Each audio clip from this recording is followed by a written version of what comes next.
अस्सलाम वालेकुम नाजरीन, इन्फो न्यूज़ नेटवर्क पर आप देख रहे हैं एहसन वाहिद को। वज़ीर आज़म इमरान खान जो है अब मुकम्मल तौर पर मुतहरिक हो चुके हैं अपोजिशन को नाकाम बनाने के लिए, और उनके खिलाफ जो तहरीक अदम एतमाद कौमी असम्बली में पेश की जा रही है उसको नाकाम बनाने के लिए, और वो अपने इत्तेहादियों से मुलाकातें कर रहे हैं। इससे पहले वो लाहौर गए थे जहां पर उन्होंने चौधरी बरादरान से मुलाकातें की थी और उन्हें जो है अदम एतमाद पर उनसे मशावरत की थी और उन्हें मनाने की कोशिशें की थी। इसके बाद आज वज़ीर आज़म जो है वो अपनी हुकूमत को बचाने के लिए, या आप कह लें तहरीक अदम एतमाद को नाकाम बनाने के लिए कराची गए हैं, जहाँ पर उन्होंने अपने दो बड़े इत्तेहादियों से मुलाकातें की हैं। MQM से मुलाकात की है वज़ीर आज़म ने। MQM की जो सीनियर क़यादत है, खालिद मकबूल सदीकी, वसीम अख्तर, आमिर खान उस मुलाकात में जो है वो मौजूद थे।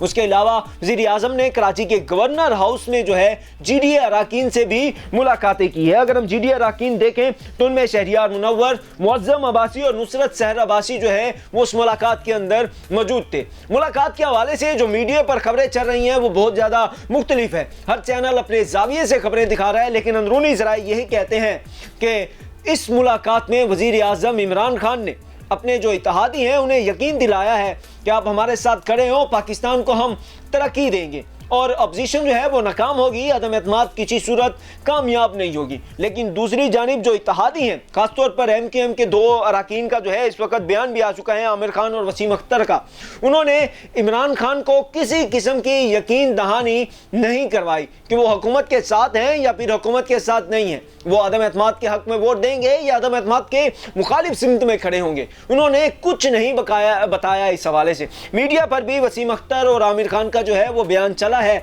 जिसमें दोनों कहते हैं कि हम अपोजिशन के साथ तो नहीं है, हम इत्तेहादी तो हुकूमत के हैं, लेकिन अदम एतमाद की सूरत में हमारे पास जो है वो ऑप्शन ओपन है। और वसीम अख्तर तो कहते हैं हमारे पास ये बड़ी बेहतरीन अपॉर्चुनिटी आई है कि हम अपने जो मसाइल हैं वो हल करवा सकें। अब ये मसाइल उनके सिंध हुकूमत के साथ हैं। वो कहते हैं कि अगर अदम एतमाद की सूरत में हमारे मसाइल जो है सिंध गवर्नमेंट हल करती है तो मुमकिन है हम सिंध गवर्नमेंट का साथ दे जाएं, जिसका डायरेक्टली मतलब यही था। लेकिन इस वक्त तक किसी किस्म का जो है वो एग्जैक्ट बयान ना MQM की तरफ से दिया गया है और ना ही GDA अराकीन की तरफ से दिया गया है कि वो इमरान खान के साथ हैं या फिर अपोजिशन के साथ हैं। दोनों तरफ से जो है वो अभी तक किसी किस्म की यकीन दहानी नहीं करवाई गई इमरान खान को। ये इमरान खान का आज का दौरा कराची था। इसके अलावा उन्होंने अवामी इज्तिमा से भी खिताब किया है, जिसमें उन्होंने आसिफ अली जरदारी, बिलावल भुट्टो जरदारी, मौलाना फजलुर रहमान, शहबाज शरीफ को शदीद तनकीद का निशाना बनाया है,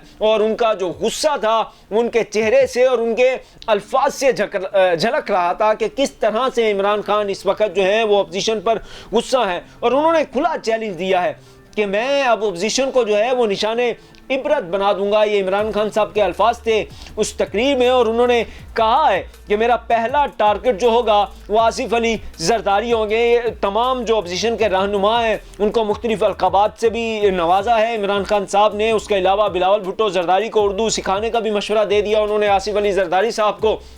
इस हवाले से इमरान खान का जो गुस्सा था, जो उनके अल्फाज थे, वो आपने यकीनन TV की स्क्रीनों पर सुने होंगे। इस पर आप क्या सोच रखते हैं और आपकी क्या राय है? या इमरान खान का ये जो गुस्सा है ये इस एक किस्म का एक राय बना रहा है कि इमरान खान को शायद हुकूमत जाती हुई नज़र आ रही है, या फिर ये गुस्सा इस सूरत में है कि अपोजिशन क्यों आलमी ताकतों के हाथ में खेल रही है और अपने ही मुल्क का, अपने ही पाकिस्तान का नुकसान कर रही है? हमारा कमेंट सेक्शन आपके लिए हाजिर है, हमें अपनी आरा से आगाह कीजिए। और अगर आपको हमारी ये वीडियो पसंद आई है तो हमारे YouTube चैनल को सब्सक्राइब और हमारे Facebook पेज को भी लाइक कर लीजिए। शुक्रिया।